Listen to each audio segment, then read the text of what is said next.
ഇപ്പം എങ്ങനെയുണ്ട്? ഉഷാറായി. ആഹാ, അത്രേ ഉള്ളൂ കാര്യം. വീഡിയോ എടുക്കുക പറഞ്ഞാൽ വളരെ സിമ്പിളാണ് സത്യത്തിൽ. നമ്മൾ ടെൻഷൻ ഇല്ലാണ്ട് ഇരുന്നാൽ മതി. ചന്ദനത്തിൽ നിന്നാണോ ചന്ദനത്തിൽ നിന്നാണോ? അമ്മയ്ക്ക് വായിൽ വരുന്ന എന്താണോ അത് പാടിയാൽ മതി. ചന്ദനത്തിൽ കടഞ്ഞെടുത്തൊരു സുന്ദരി ശില്പം. ഓഹോയ് ഓഹോയ്.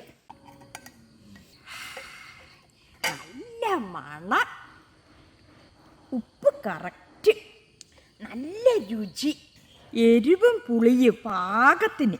ഇനി നമ്മൾ പൊളിക്കും. ഞാൻ നിങ്ങളുടെ സ്വന്തം സുധാ മഴമേഘം. ഇവിടെ എല്ലാം സിമ്പിളാണ്. ഹായ്, ഞാൻ നിങ്ങളുടെ സ്വന്തം സുധാ മഴമേഘം. ഇന്ന് നമ്മളിവിടെ ഉണ്ടാക്കാൻ പോണത് പരിപ്പ് രസമാണ്. നമ്മൾ പലവരും പല തരത്തിൽ പരിപ്പ് രസം ഉണ്ടാക്കും. ഇവിടെ ഞാൻ ഉണ്ടാക്കാൻ പോണത് സിമ്പിളായിട്ട് പെട്ടെന്നാവുന്ന പരിപ്പ് രസമാണ്. നമുക്കൊന്ന് ട്രൈ ചെയ്ത് നോക്കാം. അപ്പോൾ നമ്മുടെ പരിപ്പ് രസത്തിനുള്ള സാധനങ്ങൾ എന്തൊക്കെയാണെന്ന് ഇവിടെ നോക്കാം. തുവരപ്പരിപ്പ് വൃത്തിയായി കഴുകി വെച്ചത്, വെളുത്തുള്ളി, ഒരു തക്കാളി, കറിവേപ്പില, മല്ലിത്തഴ, പിന്നെ പുളി നമ്മൾക്ക് എത്ര ആവശ്യമുണ്ടോ അതിനനുസരിച്ച് പുളി, പിന്നെ മഞ്ഞൾപ്പൊടി, കടുക്, ജീരകം, കുരുമുളക് പൊടി, കായപ്പൊടി. ആദ്യം നമ്മൾക്ക് പരിപ്പും വെളുത്തുള്ളിയും തക്കാളിയും ശകല മഞ്ഞൾപ്പൊടിയും ഇട്ടിട്ട് നമുക്ക് വേവിച്ചെടുക്കാം.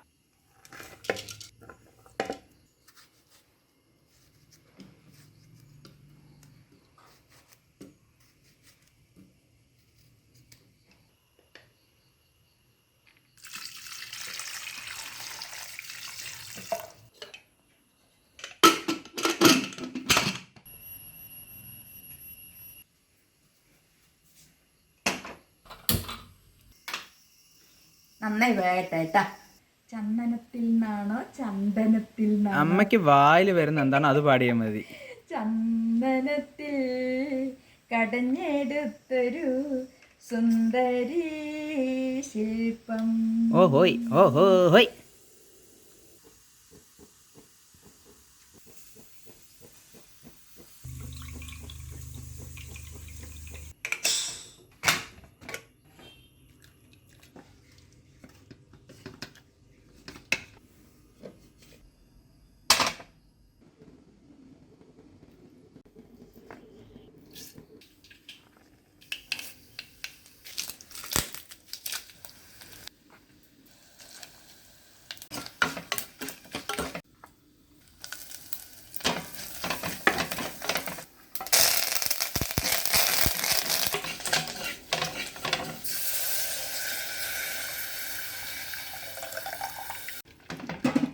ഇനി നമ്മൾക്ക് പരിപ്പ് വേവിച്ചത് ഒഴിക്കുക.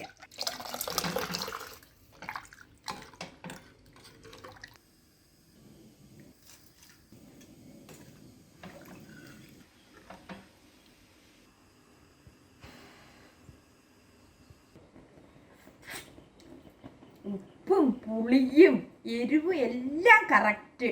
രസം കൂടുതൽ തിളയ്ക്കാൻ പാടില്ല, അതിൻ്റെ രുചി ആകെ മാറിപ്പോകും. ഇപ്പം നമ്മുടെ സിമ്പിൾ പരിപ്പ് രസം റെഡി ആയിട്ടുണ്ട്. നിങ്ങൾ ഊണ് കഴിക്കാൻ വന്നോളൂ. അമ്മയ്ക്ക് ഇപ്പം എടുക്കുമ്പോൾ ടെൻഷൻ ഉണ്ടായിരുന്ന ആ സീൻ എടുക്കുമ്പോൾ എന്ത് തോന്നി? അതിങ്ങനെ തെറ്റി പറഞ്ഞ കാരണം പിന്നെ എനിക്കത് എടുക്കുമ്പോൾ ഒരു സുഖം തോന്നിയില്ല. ഇപ്പം എങ്ങനെയുണ്ട്? ഉഷാറായി. ആഹാ, അത്രേ ഉള്ളൂ കാര്യം. വീഡിയോ എടുക്കുക പറഞ്ഞാൽ വളരെ സിമ്പിളാണ് സത്യത്തിൽ. നമ്മൾ ടെൻഷൻ ഇല്ലാണ്ട് ഇരുന്നാൽ മതി. Okay okay. അപ്പോൾ സുധാ മഴമേഘത്തിന് നിങ്ങൾക്ക് ഇഷ്ടപ്പെട്ട് കഴിഞ്ഞാൽ ഈ ചാനൽ സബ്സ്ക്രൈബ് ചെയ്യുക, ലൈക്ക് ചെയ്യുക, ഷെയർ ചെയ്യുക, കമൻറ്റ് ഇട്ടോളൂ.